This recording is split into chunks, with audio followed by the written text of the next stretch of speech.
السلام علیکم ورحمۃ اللہ وبرکاتہ۔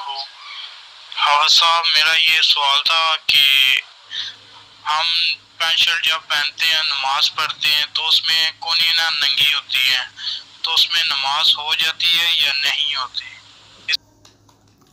وعلیکم السلام ورحمۃ اللہ وبرکاتہ۔ ہاف شرٹ یا قمیض کرتا وغیرہ یہ کام کاج کرنے والے لباس میں شامل ہے، اور کام کاج والا لباس پہن کر انسان معززین کے سامنے جاتے ہوئے کتراتا ہے، شرماتا ہے۔ اور جو لوگ ہاف آستین والا لباس پہن کر دوسرے لوگوں کے سامنے جانا گوارا نہیں کرتے، ان کی نماز ایسے لباس میں جو ہاف آستین والا ہو مکروہ ہے۔ اور وہ لوگ جو ہاف آستین والا لباس پہن کر سب کے سامنے جاتے ہوئے کوئی برائی محسوس نہیں کرتے، ان کی نماز مکروہ بھی نہیں۔ واللہ اعلم ورسولہ اعلم بالصواب۔